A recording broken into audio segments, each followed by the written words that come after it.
Welcome back to channel Koki MP, komunitas kajian ilmu manajemen pendidikan pada mata kuliah Pendidikan Kewirausahaan. Perkenalkan, nama saya Karya Putri Dayana dari Manajemen Pendidikan 2019. Pada kesempatan kali ini saya akan menjelaskan hasil pengayaan literasi yang diambil dari buku Teori Motivasi dan Pengukurannya karya Hamzah B. Uno pada tahun 2011.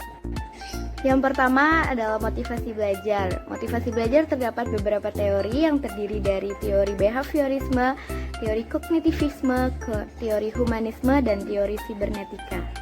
Menurut Thorndike, sebagai pendiri teori behaviorisme, belajar adalah proses interaksi antara stimulus dan respon. Terdapat 3 ciri seseorang mempelajari sesuatu. Yang pertama, adanya objek yang menjadi tujuan untuk dikuasai, terjadinya proses interaksi untuk berpartisipasi dengan berbuat sesuatu. Yang ketiga, adanya perubahan perilaku atas hasil dari mempelajari suatu objek atau pengetahuan.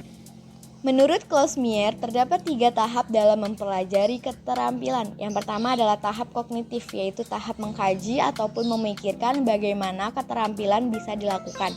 Yang kedua adalah tahap intermediate, yaitu tahap dari reseptor, efektor, dan umpan balik terhadap keterampilan.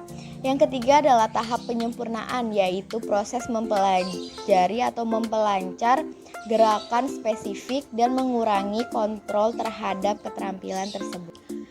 Kemudian ada teori kognitivisme atau teori ingatan asosiasi. Teori ini memiliki 2 cara. Yang pertama, mengingat dan menyimpan informasi sebagaimana adanya. Yang kedua, menyimpan informasi dalam bentuk ingatan, serta terjadi proses penggabungan struktur untuk ingatan baru.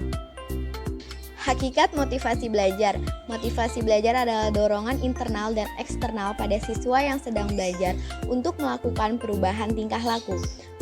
Perubahan ini dipengaruhi oleh beberapa faktor. Yang pertama, adanya keinginan untuk berhasil. Yang kedua, adanya dorongan dalam kebutuhan belajar. Yang ketiga, adanya cita-cita dan harapan. Yang keempat, adanya penghargaan dalam belajar. Yang kelima, adanya lingkungan belajar yang kondusif, dan yang keenam adanya kegiatan belajar yang menarik. Terdapat beberapa peranan penting motivasi belajar dan pembelajaran. Yang pertama, motivasi untuk menentukan penguatan belajar.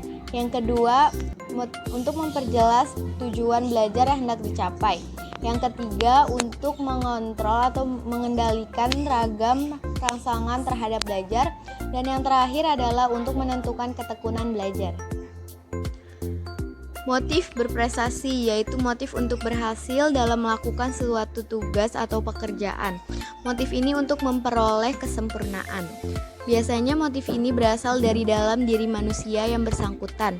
Motif ini dapat dipelajari sehingga dapat dikembangkan ataupun diperbaiki melalui proses belajar. Perbuatan individu muncul karena motif aslinya telah dipengaruhi oleh faktor lingkungan. Terdapat motif intrinsik yang tidak perlu adanya ganjaran atau hukum, dan ada motif ekstrinsik yang adanya ganjaran atau suatu tindakan tertentu.